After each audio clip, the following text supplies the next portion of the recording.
bagian satu ya, episode bersama. Alhamdulillahirabbil alamin. Allahumma sholli ala Muhammad wa ala alihi wa ashabihi ajmain. Semoga Allah senantiasa membimbing kita sehingga kita memiliki qalbun salim, hati yang bening, hati yang bersih, hati yang lapang, karena ternyata keselamatan hidup di dunia dan di akhirat tidaklah ditentukan oleh banyaknya uang, harta, atau anak, melainkan ditentukan oleh qalbun salim. Allah Subhanahu wa taala berfirman, yaitu di hari harta dan anak-anak laki-laki tidak berguna kecuali orang-orang yang menghadap Allah dengan hati yang bersih. Quran surat Asy-Syura ayat 88 sampai 89. Mohon disimak ya. Oke, selanjutnya. Saudaraku, dalam menjalani hidup ini yang perlu kita waspadai bukanlah peristiwa atau kejadian yang akan sedang atau telah terjadi menimpa diri kita. Yang perlu kita waspadai adalah sikap kita manakala menghadapi setiap peristiwa tersebut.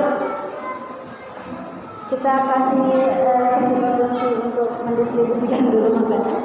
Karena dalam hidup ini peristiwa yang terjadi tidak akan selalu cocok ya Bunda dengan keinginan kita. Niscaya kita akan menemui berbagai peristiwa yang menyenangkan kita dan ada pula yang tidak menyenangkan pastinya. Salah satu kunci agar kita bisa menghadapi persoalan hidup adalah siap menghadapi yang cocok. Nomor satu adalah kita siap pada berbagai kemungkinan yang terjadi, buruk ataupun tidak buruk. Ya, sedia payung sebelum hujan, seperti sekarang yang tidak bawa payung masih deg-degan ya, kehujanan tidak. Seperti itulah hidup ya. Artinya siap jikalau turun hujan dan siap jikalau tidak turun hujan. Tentu itu akan membuat orang yang membawa payung lebih tenang daripada orang yang sudah membawa payung. Sedia dongkrak dan ban serep itu lebih tenang. Bisa dapat di sini kecepatan nggak bacanya ini? Halo. Kenapa harus siap? Karena hidup ini mustahil selalu sesuai dengan keinginan kita. Kalau setiap keinginan kita terkabul, tentulah hidup ini akan kacau balau. Mengapa harus siap menghadapi segala kemungkinan? Karena yang kita inginkan belum tentu terbaik menurut Allah, ya, betul? Atau betul? Allah berfirman, boleh jadi kamu membenci sesuatu, padahal ia amat baik bagimu.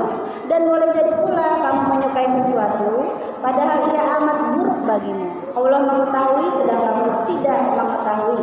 Oleh karena itu, wilayah kemampuan kita itu ada 3. Satu, pandai-pandailah meluruskan niat, karena Allah apapun yang kita kerjakan, yang kita berbuat, niatkan hanya kepada Allah.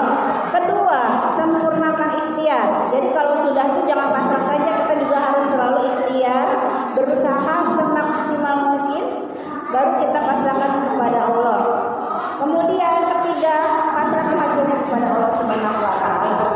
Bagi yang sudah ini yang mencari jodoh lewat aja ya, karena kita udah dapat jodoh semua ya. Apapun yang sudah terjadi adalah takdir Allah. Jika sudah takdir, maka sikap terbaik kita adalah ridho. Allah memberi kita hidung yang melengkung ke dalam dan bulat, tidak seperti bintang film di televisi, maka kita ridho saja. Dapat hidung pesek itu ridho aja ya, jangan dibanding-bandingkan dengan artis. Tidak perlu mengharapkan punya hidung seperti orang lain, karena Allah pasti memberi kepada kita secara proporsional. Boleh saja kita mengoperasi plastik hidung, hasilnya ternyata tidak cocok dan malah timbul efek samping yang merugikan. Dilanjutkan. Tak perlu repot-repot ingin lebih dari kenyataan. Jika usia kita sudah menua, maka nikmatilah masa-masa tua. Jangan takut menjadi tua, karena begitulah siklus hidup manusia. Ridho saja dengan siklus hidup dan episode tua yang kita lakoni. Marilah kita petik pelajaran dari seorang tukang parkir.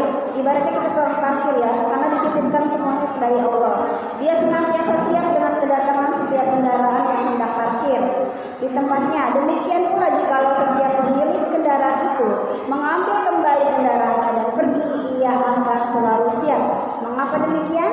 Karena sejak awal ia sudah memiliki pandangan bahwa semua kendaraan itu hanyalah titipan yang pasti akan diambil kembali oleh pemiliknya. Sedangkan ia hanya bertugas menjaga amanah yang mereka titipkan Demikianlah kita dalam hidup ini kiat untuk menghadapi persoalan hidup. Yang pertama adalah apa tadi para bunda?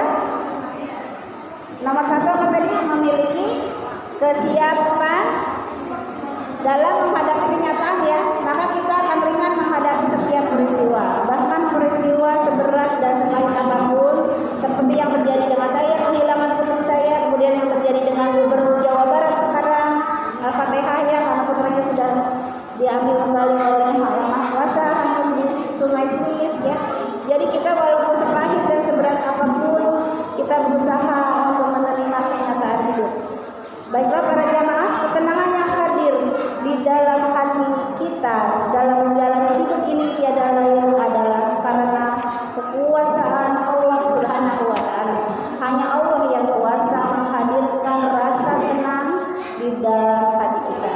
Dan rasa tenang itu datang kalau kita bersungguh-sungguh mengingat Allah dalam setiap helaan nafas dan langkah kita. Demikianlah wallahu a'lam bishawab yang kita bahas pada malam ini. Sebenarnya ada 5. Yang pertama, siap pada berbagai kemungkinan yang dibahas pada malam ini, yang insya Allah akan disambung minggu depan. Yang kedua yaitu ridho pada apa yang terjadi, nanti akan kita bacakan lagi. Yang ketiga, jangan mempersulit diri. Yang keempat, evaluasi diri. Yang kelima, jadikanlah Allah saja sebagai penolong. Ditulis oleh Kiai Haji Abdullah bin Nasyar, sumber sns-tauhid.com. Demikian yang dapat kami sampaikan. Untuk materi kuliah ini masih bersambung untuk babaknya sampai babak kelima ya. Insya Allah Sabtu depan semoga kita semua sehat, panjang umur, dimurahkan rezeki untuk dapat melanjutkan kembali materi ini. Tetapi untuk program kita yang dulu ya, ada selang-seling ya. Misalnya hari ini latih, kultum, minggu depannya misalnya rawih, kultum lagi, minggu depannya lagi penceramah. Jadi penceramah dari luar, insya Allah 1 bulan 1 kali udah diprogramkan. Demikian juga susunan petugas maupun MC sudah dibuat jadwalnya. Misalnya malam Sabtu ini siapa, malam minggu depan siapa, malam Sabtu depan siapa. Petugas Yasin, alhamdulillah juga ada penambahan dari Ibu siapa? Ibu Siti, alhamdulillah hatur nuhun bersedia untuk mengisi pimpinan Yasin juga.